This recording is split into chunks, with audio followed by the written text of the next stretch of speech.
As an artist, I love wearing a lot of color. But in the fall, I really get to lean into my Elizabeth James aesthetic. You know, it's the just spotted a chic Parisian girl on the tube aesthetic.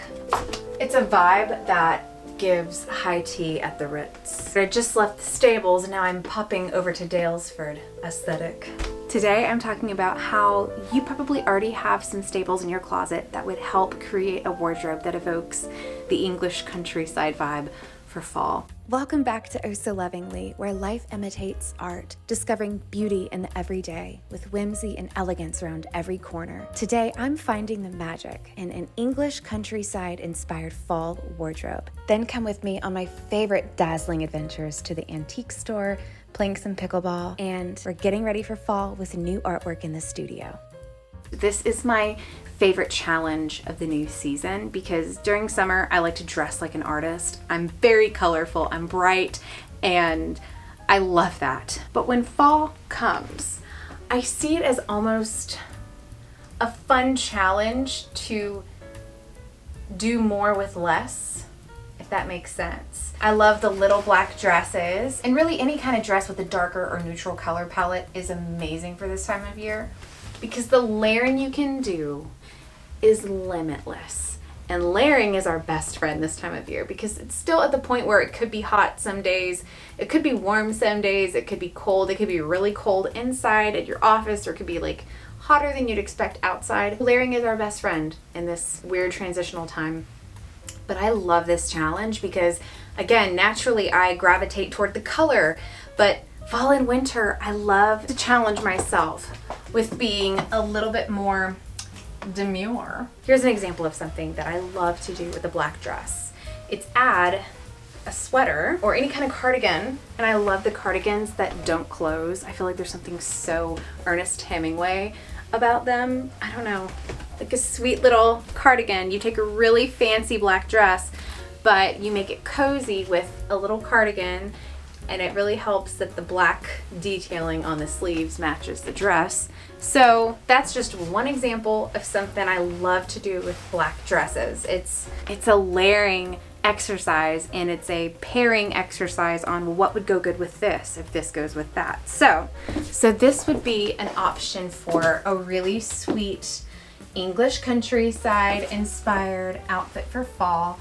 I've got the black bag and the gray sweater, and I love these shoes because I'm a little stickler for this, but the hardware of my purse is gold and the hardware of these shoes is gold, so that just makes me happy on an OCD level. It's fine. Going into a season when we don't know if it's going to be hot or cold outside, we have no idea, and by the time we leave where we're going, are we going to feel hot or are we going to feel cold? We don't know. So a good layering sweater is awesome. As with every video I do, I will show you my favorite hack to keep a sweater on you at all times, but stay chic. It's the Country Club Mom sweater tie, and yes, I utilize it all the time, and I'm not sorry. Another thing I'll say is make sure your color palette is neutral. Like we've got black and gray here. If I go brown, I typically go tan, brown, and gold. So make sure your color palette stays neutral. That's a good way to make your outfit feel like it was effortlessly curated. So here's the second look.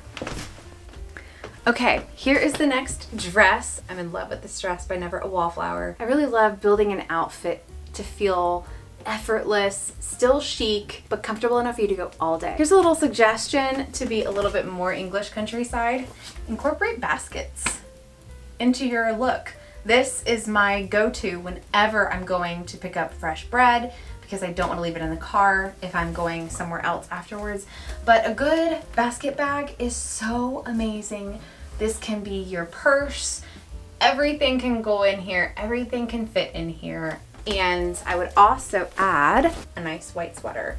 Now this gorgeous cream sweater is from Amazon and it is buttery soft. If you put a sweater on with a dress with a collar, my favorite thing is to pop the collar out to make sure it's showing over the sweater. It's just an extra chic little look there. This is what I would do. And just to make it really effortless, the great thing about this picnic basket is that if you take this sweater off for any reason, it will perfectly fit in the big old basket bag. So a good basket bag is definitely important. As far as the shoes, I would go lighter because we've got the lightness in the bag and we've got the cream sweater, and we also have light in the dress. It's so effortless. Again, just comfort. Comfort is key, I think, with English countryside inspired style. I really do. Comfort and also gorgeous sunglasses. Now, I want to show you something that I'm obsessed with doing, and I'm going to do often this time of year. I just started doing it. Ready? Blazers over sleeveless dresses. Now this beauty is a bathing suit cover up. You heard me right. The reason I love this idea though is because look at the flowiness. I don't think I've ever seen anything more English countryside than this silhouette. It is so effortless, and I love this blazer. There's no bulkiness in the arms. I find that if I'm wearing a long sleeved dress with a blazer over it, I don't know, I don't love the bulkiness in here. So this is just a whole new world, and I'm in love. I'm in love. So this is definitely gonna go on heavy rotation for me this season. This is so cute. I love it. All right, next look, I'm going to be incorporating sweaters with dresses. Okay, so favorite turtleneck, probably one of my favorite turtlenecks ever, and I just love to add this one on top of dresses because it is so effortlessly elegant when you have a sweater that's a little looser toward the bottom. It looks great with dresses. Like, it doesn't cinch at an awkward spot. It's just so effortless and beautiful. This is a go-to silhouette for me every time after time. I mean, how happy is this? So effortless. So next I've got a fun idea of how to incorporate color into this fall wardrobe. Tone on tone, pink. Now, this is more my speed, but if we're being chic, demure, English countryside about it, I definitely think if you're going to do something colorful, you want to go all out and make it really special and deliberate. So tone on tone. And I'm very Parisian right now because this is actually an 𝑫𝑬𝑻𝑨𝑰𝑳𝑺 headband. So literally Parisian. And don't sleep on the details because this dress has a little bow tie back area at the back of it. And how cute is that? The bow is peeking out of the sweater. If your dress has something like, just like with the collars, popping them out in front of the sweaters, if your dress has something to it that could shine forth through a sweater, definitely pop it through because it's just so cute together. I love this look. This is a gorgeous sweater Caroline, my sister, got for me for Christmas a few years ago. And I love it because, again, it's a sweater that's kind of loose at the bottom, so it's great for dresses. It doesn't detract anything from the flow of the dress. It really complements it well. Now, for the shoes, shockingly, I'm going with the Refinery pointy toe flats that I'm obsessed with. A tone on tone is the way to go if you're going to go colorful. This makes me so happy. This is definitely an outfit that I will be coming back to time and time again.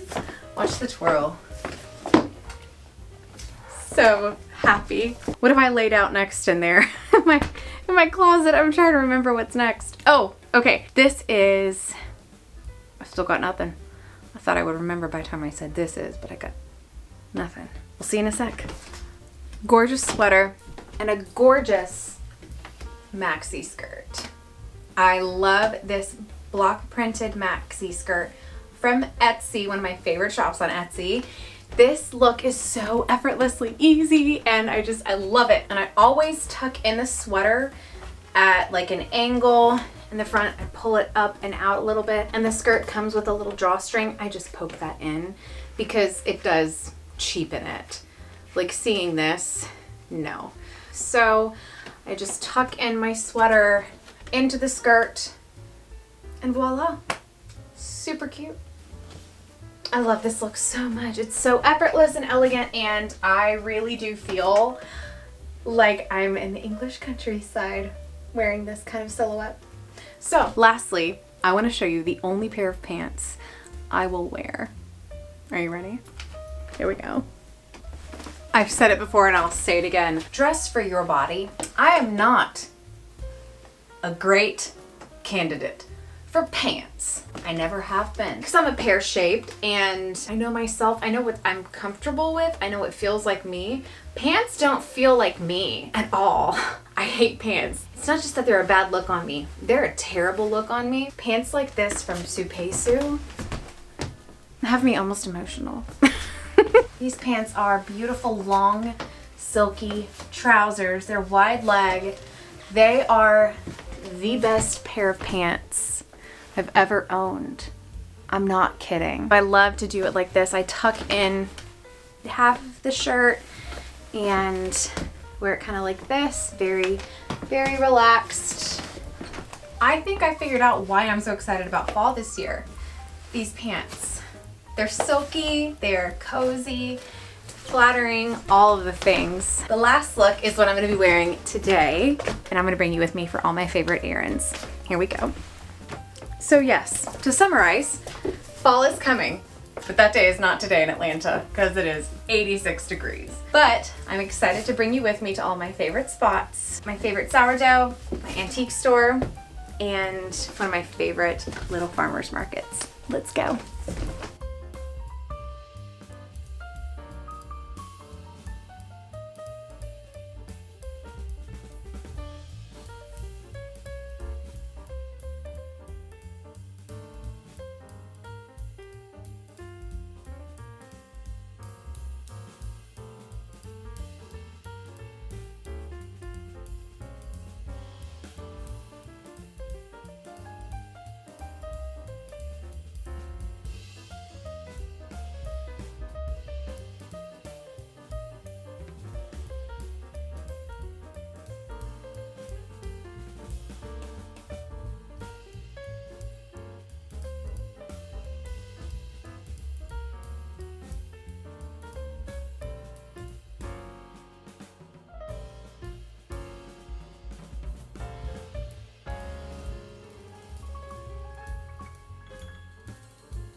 These beautiful blooms, and I love this little tree. What is eucalyptus tree, so beautiful. And the trailing ivy. I might have to get one of these. These look so gorgeous. Beautiful maiden ferns. Let's come inside. We are at Floral Park Market. This is one of my favorite spots to come for inspiration for new artwork and colors and beautiful kitchen accessories. And there's always something amazing here in terms of like incredible gifts. Like they have so many special, unique things.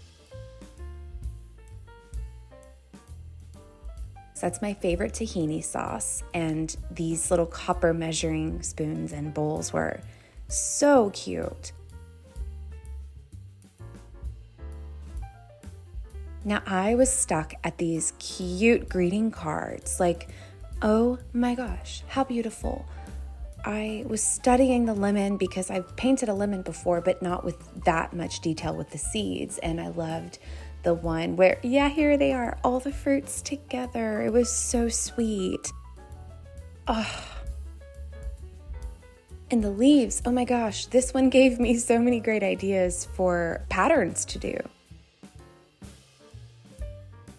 These are my favorite candles, and some of the soaps at Floral Park Market they have are just, they're great. They're clean, and their candlesticks literally look like sticks. Makes me so happy.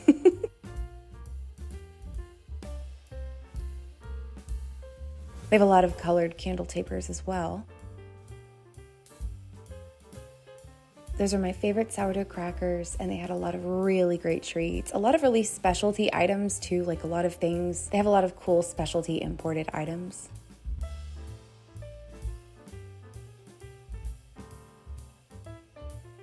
And I loved their fall display with all of the beautiful bakeware.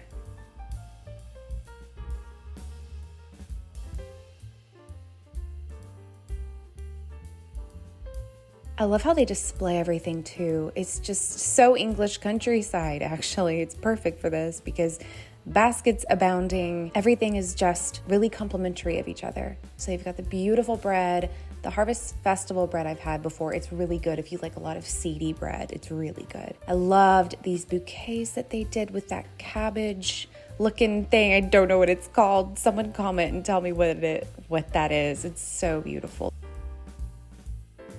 We went back to the fresh produce area. These radishes looked delectable. The microgreens did too. Loved looking at all of the beautiful colors of this produce.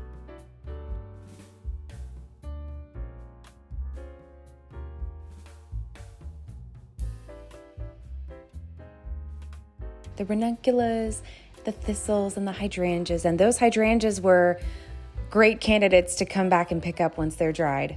So I will be back for them. Lots of great. If you have someone who loves coffee or tea, you will find the best gift here.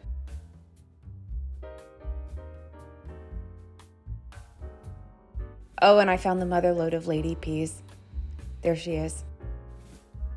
They have a lot of the varieties of my favorite butter. They have really, really great pre-made food. So then I ventured across the way and then downstairs to Le Chateau, where everything just spoke to me so beautifully.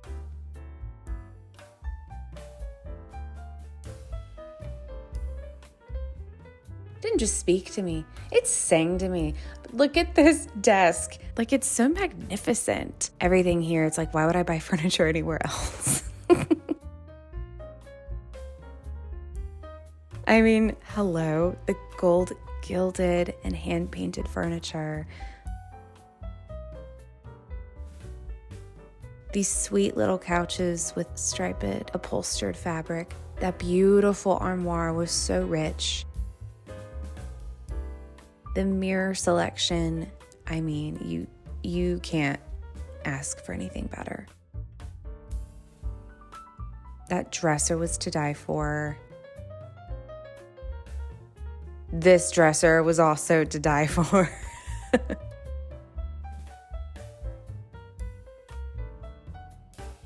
And I loved looking at the detailing on this mirror and studying it. It was so magical.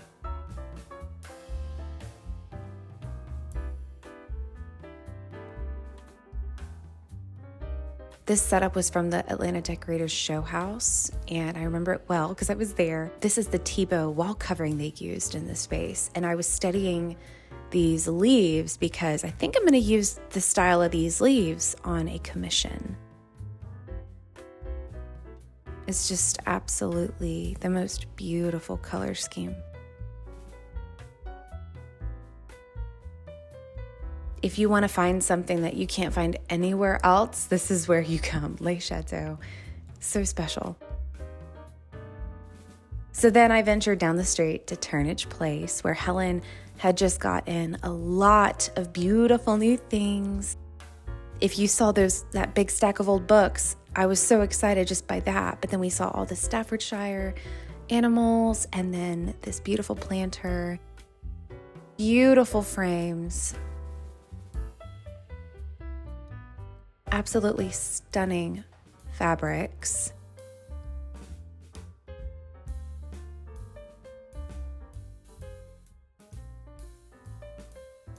And I love the Staffordshire dogs.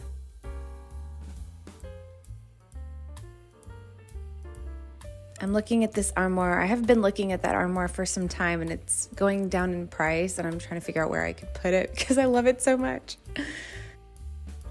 Beautiful side table, console table, just to die for. And they have a beautiful library in here too that I just love to get lost in.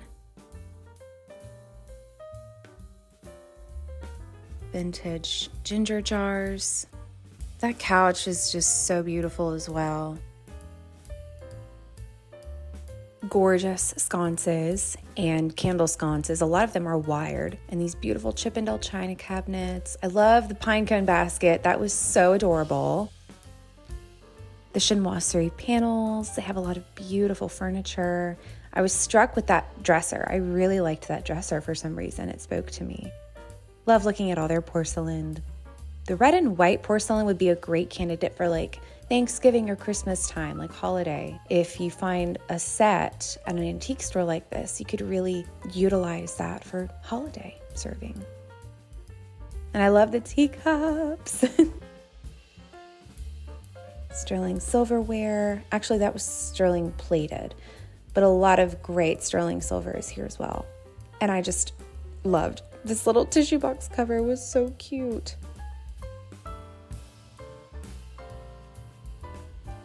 The teapots, beautiful cabbage teacups. It's like a treasure hunt back here. It really is. I loved that watering can lamp, and then the golden white porcelain is beautiful, and I want to paint this. I want to paint a beehive. Like, that is the cutest thing.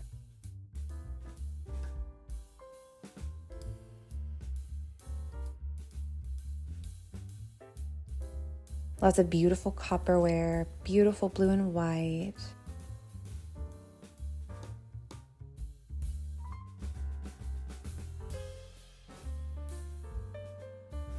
And I found the chair that goes with the fabric I saw in the front room. Everything was so magical. Look at that sunset. It's so pretty. I gotta go now.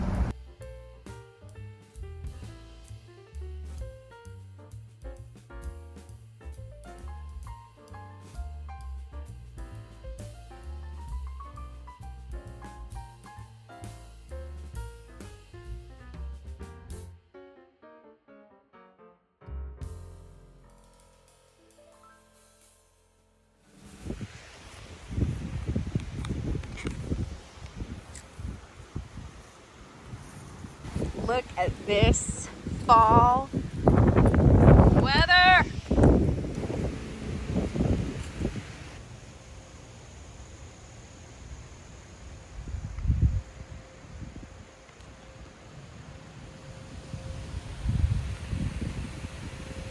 Beautiful blustery morning.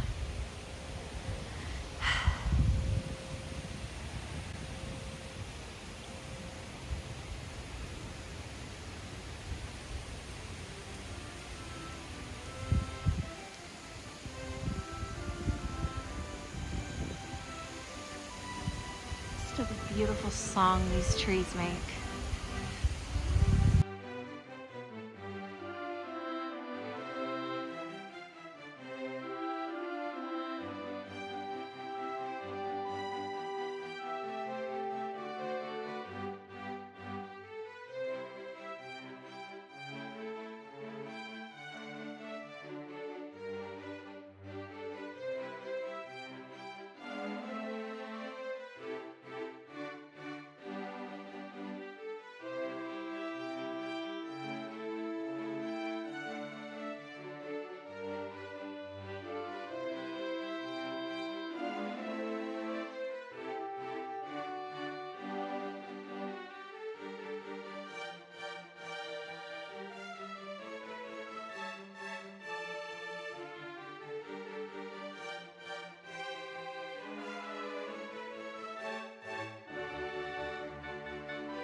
Oh my gosh, I just opened up the page. You're gonna love this one. I just opened up the page to probably one of my favorite pieces to come back to time and time again to just admire J.J. Audubon's work on the whistling swan. And I love what they've written. The park swan that floats about in narcissistic adoration comes from Europe but we do have 2 native swans, magnificent untamed birds that were here when the first anchor chains rattled off the coast. One, the trumpeter swan of the Northwest, has become one of the rarest North American birds. The other, the whistling swan, is doing very well these days, for it was taken off the list of legitimate game in time to save it. Who is hunting a swan? I can't! I will not entertain this! The whistling swan spends the summer north of the Arctic Circle.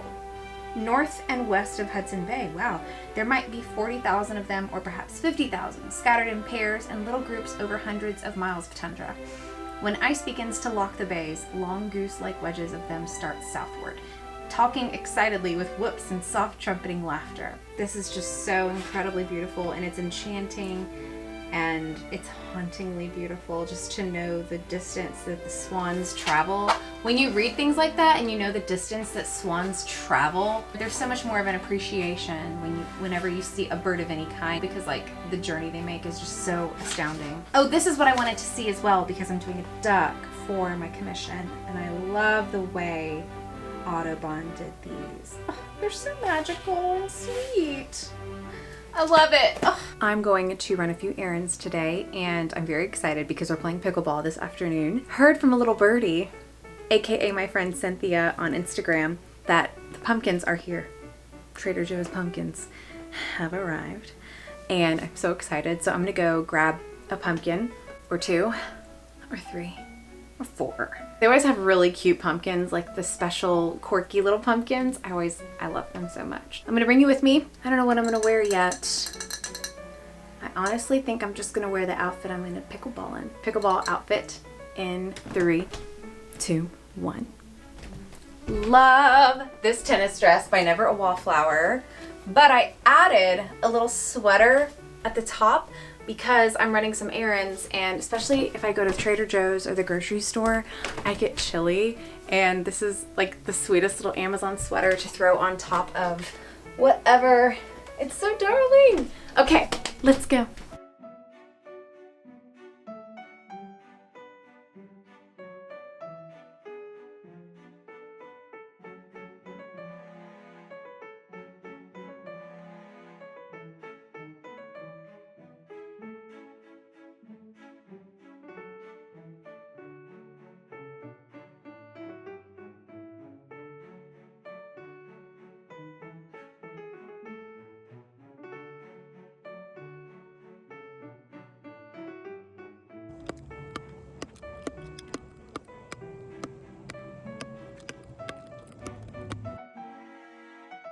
With signs of fall.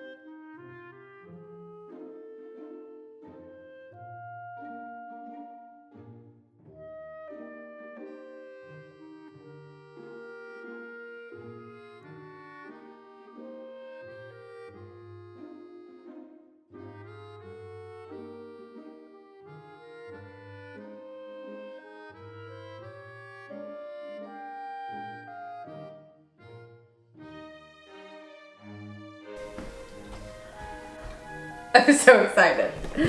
These are the pumpkins I got. Wait, I got another one. Another one. Okay, here's my idea. This, I fell in love with the peach pinkiness of this beauty.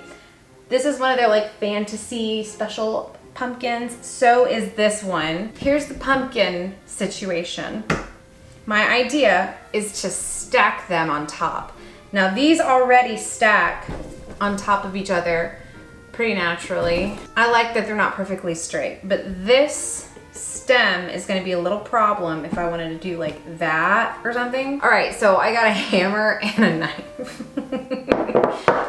Things can only go great. I'm gonna cover this with a towel and then, see that. Oh gosh, that actually really worked. Okay, I'm gonna do like one hit on this side and that should give us enough.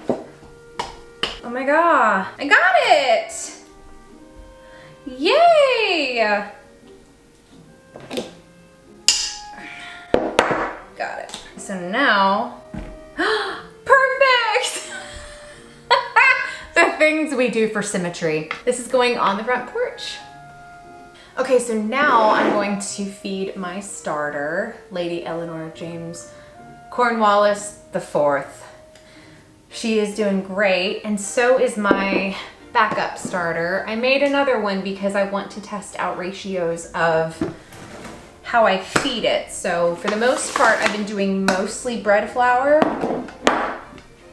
with a little bit of whole wheat flour. So I'm going to show you how I feed my starter, and I'm also going to show you how I make my sourdough crackers. These are becoming a staple because I feed my starter every week, and I use the discards to make the crackers, and they're so good. And I feel really bad. Last week I made them just in time for Bible study. So I had Steven taste test one, and he was like, they're really good. And I was like, don't eat any more. So this batch this week is all for him. Whew. Nice and sour. I'm giving Lady Eleanor a quick stir. Okay, so what I'm gonna do is put my discard in my bowl for the cracker recipe. So what I always do is I discard half a cup of starter from both of my starters.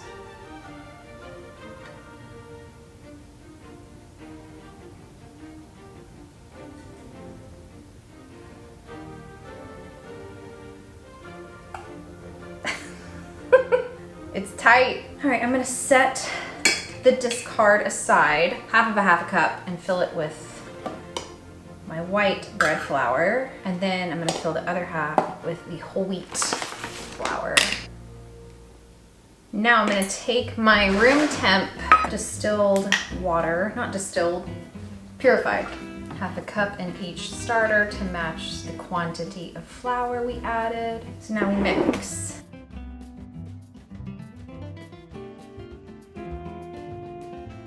You'll notice I have a rubber band on the jar, and that's to mark where the starter is right now.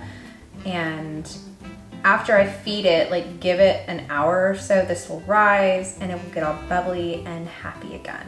Lid loosely on, so there can be some escape of air.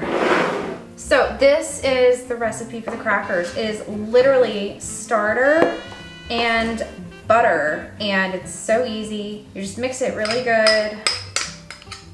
So I fold this in, and then I add a little salt. And then it's like ready. That is absolutely all that's needed to make your crackers.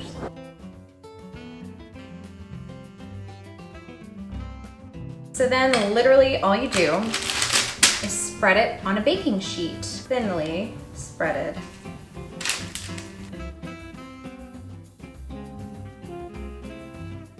All right, boom. I'll see you in a little bit. Okay, join me in the studio where I have a lot of painting to get done.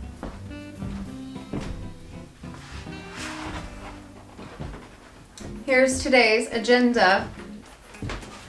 It feels like it's been every day's agenda, but it's coming along and I'm so excited.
Okay, here is where we've left off. I'm so excited. I've had 2 new ideas spark from this project. One idea for a new way to do hydrangeas, and another idea on how to incorporate more flowers that wouldn't normally go together, but they just work.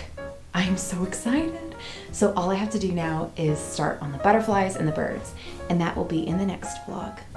I cannot wait for these to come together.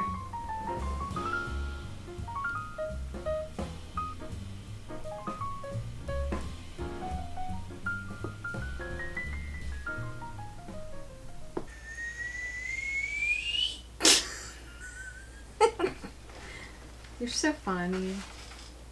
What's funny is I'm literally looking at a book of birds.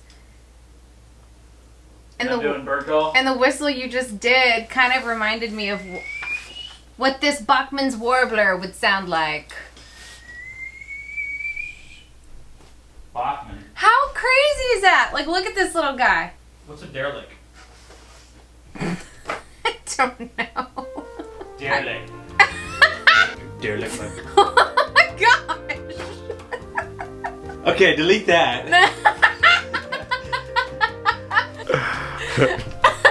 What?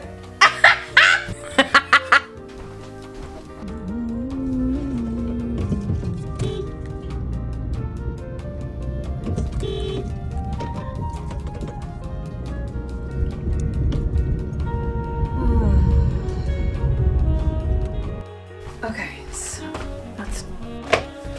Yep.